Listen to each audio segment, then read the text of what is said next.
अहमदाबाद से लंदन जा रही एयर इंडिया की फ्लाइट AI 171 टेक ऑफ के कुछ सेकंड बाद ही क्रैश हो जाती है और 241 लोगों की दर्दनाक मौत हो जाती है।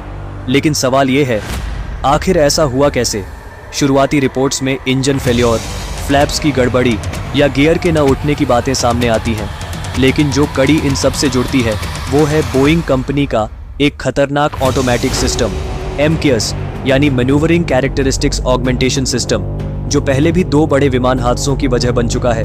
एक 2018 में इंडोनेशिया के जकार्ता में, जहां टेक ऑफ के 13 मिनट बाद बोइंग 737 मैक्स क्रैश हो गया और 189 लोग मारे गए, और दूसरा 2019 में इथोपिया में, जहां फिर वही बोइंग 73CX टेक ऑफ के कुछ मिनट बाद गिर पड़ा और 157 लोगों की जान चली गई।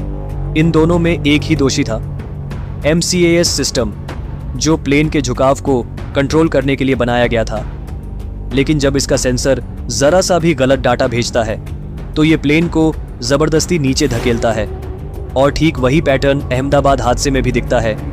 टेक ऑफ के चंद सेकंड बाद विमान क्रैश, बिल्कुल पहले जैसे।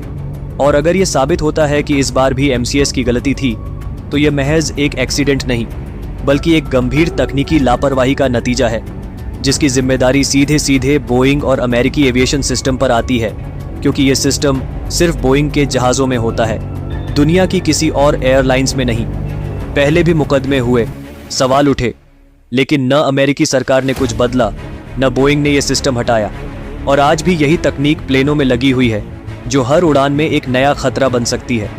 और इसलिए सवाल ये नहीं कि यह हादसा कैसे हुआ, सवाल ये है कि अगर पहले 2 हादसों से हम कुछ सीख लेते तो क्या आज 241 जिंदगियां बच सकती थीं? आप क्या सोचते हैं? क्या MCAS सिस्टम ही इस तीसरे हादसे की भी वजह है? जवाब कमेंट में जरूर दें और इस वीडियो को शेयर करें ताकि ये सवाल सिर्फ सवाल ना रहे, जवाबदेही बन जाए।